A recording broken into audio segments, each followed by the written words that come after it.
Recently, I've been on something of a roll when it comes to what I've been reading. Let me explain.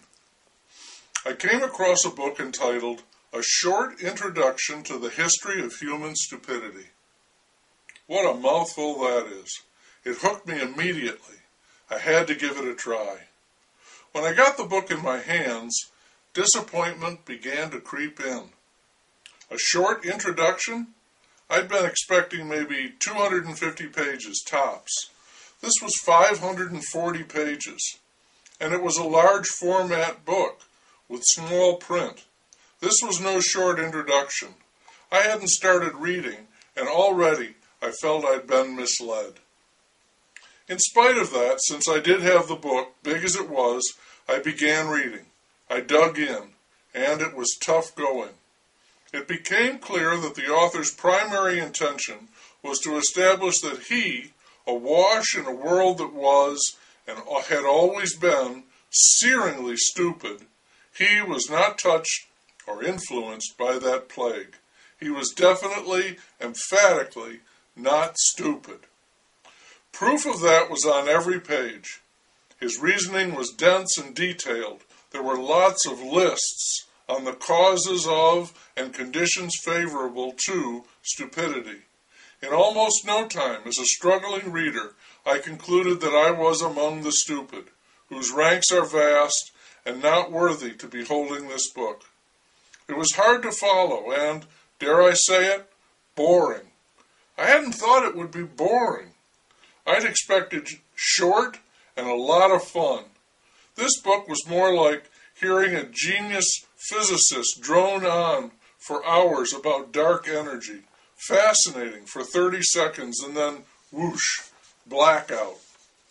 I began to skim, slowing when it looked like the author might deign to come to land and start to make sense. Those periods were intermittent and did not last long.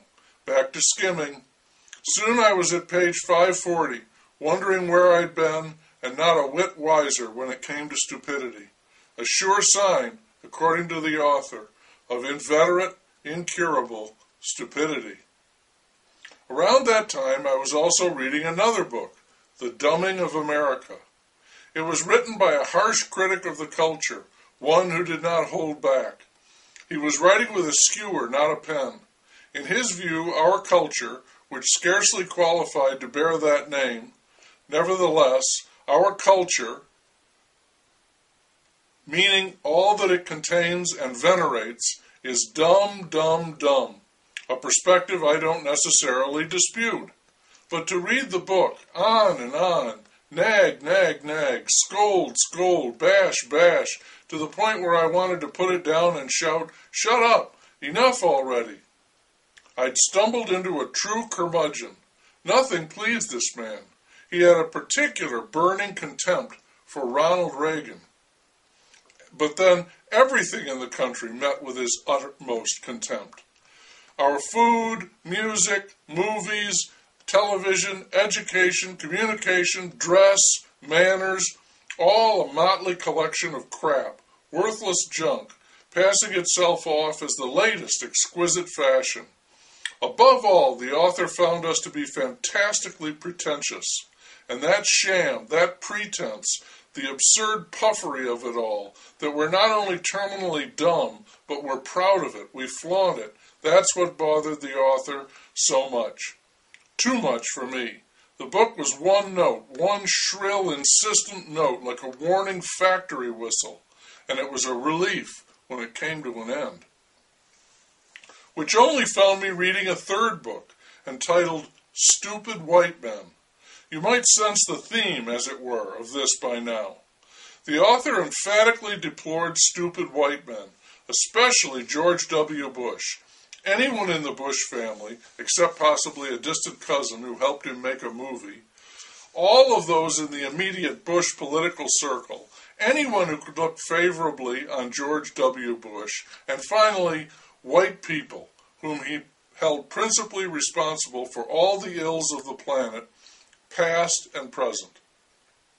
The author was firmly set not so much against stupidity as he was against authority. Stupidity was the inevitable result of authority. He was against people who called the shots in any area of life, but especially in politics and business.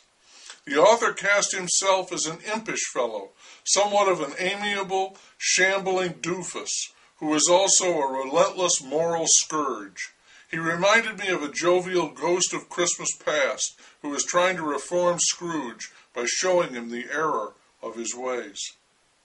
It has to be noted that the impish author is both white and wealthy, having amassed a fortune by attacking authority on controversial subjects like gun control, health care, and the corrupt, dishonorable, despicable practices of capitalism. As to whether or not he is stupid or hypocritical, it depends on your perspective. He has his fans and his detractors.